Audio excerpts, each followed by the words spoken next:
अस्सलातु वस्सलामु अलैका या रसूल अल्लाह सल्लल्लाहु अलैहि वआलिहि वसल्लम। अस्सलामु अलैकुम रहमतुल्लाहि व बरकातुहू।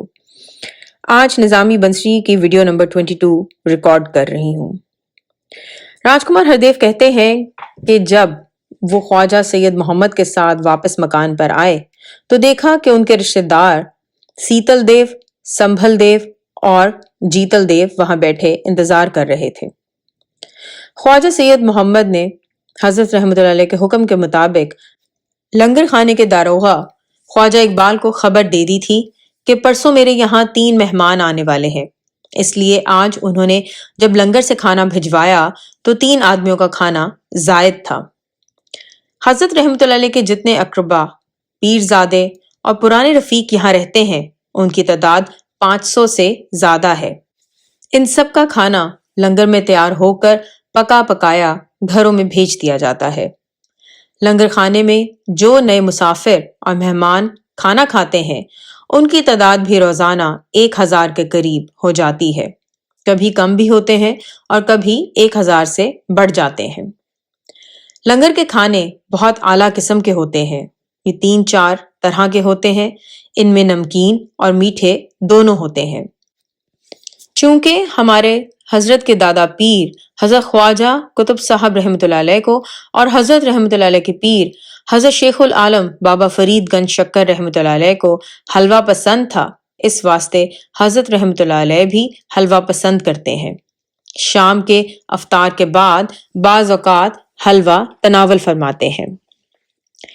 ख्वाजा सैयद मोहम्मद ने मुझसे बयान किया कि एक दफा हजरत के पास एक आदमी आया और कहने लगा कि मेरी जागीर की सनद गुम हो गई है और बादशाह के अहलकार नई सनद देने से इनकार करते हैं। हजरत रहमतुल्लाह अलैह ने अजरा खुशतबी उस आदमी से फरमाया, हलवा खिलाओ तो तुम्हारी सनद के लिए दुआ मांगू। वो शख्स फौरन खड़ा हो गया और बोला कि मैं अभी बाजार से हलवा लाता हूँ। फिर वो बाहर गया और थोड़ी देर में हलवा लेकर आया। उसके दूसरे हाथ में एक कागज भी था। वो हलवा और कागज हजरत रहमतुल्लाह अलैह के सामने रख कर कहने लगा, जब मैंने हलवाई से हलवा खरीदा और उसने रद्दी कागज में उसे रखना चाहा तो मैंने दूर से इस कागज को पहचाना कि ये तो मेरी गुमशुदा सनद है। मैंने हलवाई से कहा कि ये मेरे काम का कागज है, इसमें हलवा ना रखना वरना ये खराब हो जाएगा। हलवाई ने वो कागज मुझे दे दिया और हलवा दूसरे कागज में बांध दिया। हजरत रहमतुल्लाह अलैह ने ये जवाब सुनकर तबस्सुम फरमाया और उस शख्स से कहा, जाओ हलवा अपने घर ले जाओ और हजरत बाबा फरीद गंज शक्कर रहमतुल्लाह अलैह की न्याज देकर अपने बच्चों में हलवा बांट दो। ये बाबा साहब रहमतुल्लाह अलैह की करामत है जो इतनी जल्दी कागज तुमको मिल गया। तुम हलवा लेने गए तो मैंने शेखुल आलम रहमतुल्लाह अलैह की तरफ तवज्जो की और उनकी रूह की हिम्मत ने मेरी मदद फरमाई और तुम्हें तुम्हारा कागज मिल गया। चूंकि लंगर से खाना आ चुका था लिहाजा दस्तरखान बिछाया गया। मैंने अपने हिंदू रिश्तेदारों से पूछा, क्या तुम लोगों ने मुसलमानों का खाना खाने का परहेज तोड़ दिया है? उन्होंने जवाब दिया, मुसीबत और जरूरत सब कुछ कराती है। जलावतनी में सब परहेज टूट गए। फिर भी जहां तक होता था मुसलमानों का खाना नहीं खाते थे, मगर ये खाना तो धर्म गुरु के घर का है, ये तो हमारे घर के खानों से भी ज्यादा पाक है। फिर हम सब ने एक ही दस्तरख्वान पर जमा होकर अलग अलग बर्तनों में खाना खाया। उस वक्त दस्तरख्वान पर 4 हिंदू और 4 मुसलमान थे। हिंदुओं में मैं और मेरे 3 रिश्तेदार, मुसलमानों में ख्वाजा सैयद मोहम्मद, उनके भाई सैयद मूसा, दोनों के उस्ताद ख्वाजा अहमद निशापुरी और घर का खादिम मलीह। ये लोग नौकरों और गुलामों को भी अपने साथ बिठाकर खाना खिलाते हैं क्योंकि इनके मजहब ने इन्हें यही तालीम दी है, मगर मेरा दिल अब तक इस रवाज की तरफ रागिब नहीं हुआ क्योंकि इससे नौकरों और गुलामों में हमसरी का ख्याल पैदा हो जाता है। खाने के बाद मेरे रिश्तेदारों ने कहा कि उन्होंने शहर में एक बहुत अच्छा मकान ले लिया है और कुछ मोती फरोख्त करके कपड़े की दुकान खोलने का इंतजाम किया है। हम तीनों इस काम से मुतमईन हो जाएं तो फिर रोजाना शाम को हजरत रहमतुल्लाह अलैह की मजलिस में हाजिर हुआ करेंगे। اس کے بعد دیر تک حضرت رحمت اللہ علیہ کی مجلس کا ذکر ہوتا رہا۔ میں نے اپنے رشتہ داروں سے کرامت کے رومال کا واقعہ بیان کیا۔ انہوں نے حیران ہو کر کہا، عجیب بات ہے، کل ہمارے ہاں بھی کوتوال کا ایک آدمی آیا تھا اور کہتا تھا کہ بادشاہ کو معلوم ہوا ہے کہ جو موتی اس نے حضرت رحمت اللہ علیہ کی نظر کیے تھے وہ اس گھر کے ہندوؤں کے پاس رکھے ہیں۔ ان سے پوچھا جائے کہ انہوں نے کیوں کر یہ موتی حاصل کیے۔ ہم نے سپاہی سے ساری حقیقت حضرت رحمت اللہ علیہ کے موتی دینے کی بیان کر دی۔ وہ خاموش ہو کر چلا گیا۔ اب کرامت کے رومال کا حال تم سے سن کر یہ بات سمجھ میں آئی کہ سلطان نے اس رومال کے ذریعے ہمارے گھر کا حال بھی معلوم کر لیا ہوگا، ورنہ ہم بہت پریشان تھے کہ دہلی کے بادشاہ کو ہمارے گھر کے اندر کی حالت کیسے معلوم ہو گئی۔ راجکمار ہردیو نے نظامی بنسری پرشین میں لکھی تھی، یعنی فارسی زبان میں، اور خواجہ حسن نظامی نے اس کا ترجمہ اردو میں کیا تھا۔ علاؤالدین خلجی کے متعلق انہوں نے بعد میں اس کتاب میں بیان کیا کہ علاؤالدین خلجی 3 سال حکومت کرنے کے بعد بہک گیا تھا اور اس کے دماغ میں فطور ان 2 باتوں کا آ گیا تھا۔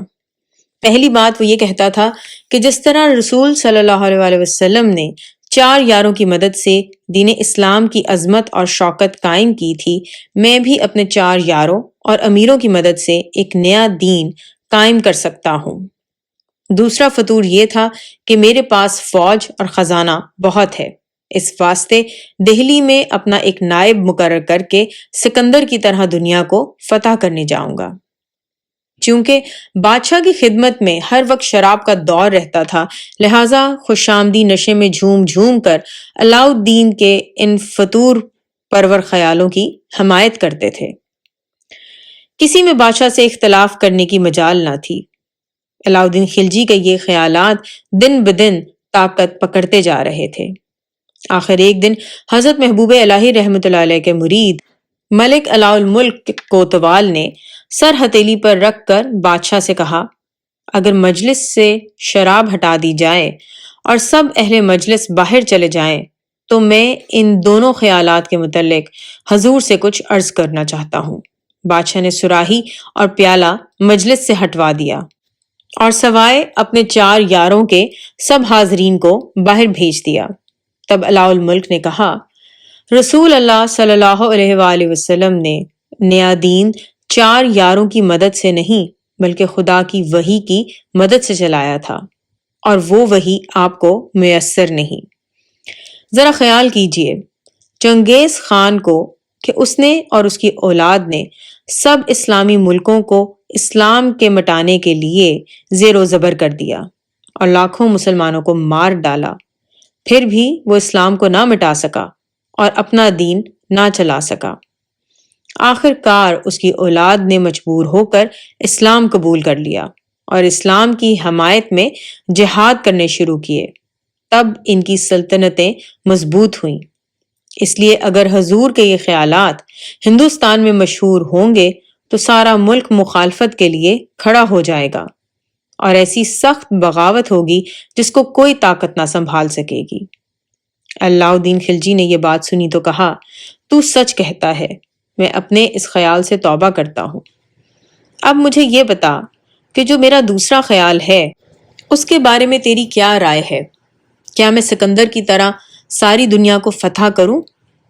علاء الملک نے بادشاہ کو جواب دیا، میں آپ کے اس ارادے کی حمایت کرتا ہوں کہ یہ آپ کی شان کو زیبا ہے، مگر اس کے ساتھ ہی یہ عرض کروں گا کہ جب حضور ہندوستان سے باہر دنیا کو فتح کرنے جائیں گے تو ہندوستان میں اپنا نائب کس کو بنائیں گے؟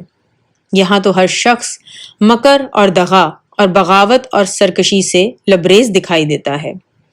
سکندر کے زمانے میں یونان کی یہ حالت نہ تھی، اور اس نے ارسطو جیسے عاقل، حکیم اور نیک نیت شخص کو اپنا قائم مقام بنایا تھا۔ اگر آپ کے ہاں بھی کوئی ارسطو موجود ہو تو شوق سے اس کو نائب بنا کر دنیا کو فتح کرنے کے لیے باہر جائیں، ورنہ اس خیال کو چھوڑ دیجئے اور ہندوستان کے ان علاقوں کو فتح کیجئے جہاں ابھی مسلمانوں کا قدم نہیں پہنچا ہے۔ علاؤالدین نے اس بات کو بھی قبول کیا اور علاء الملک کو اس بے باکانہ اظہار خیال پر بہت تحسین اور آفرین کہی۔ الصلاۃ والسلام علیکہ یا رسول اللہ صلی اللہ علیہ وآلہ وسلم۔ السلام علیکم رحمۃ اللہ وبرکاتہ۔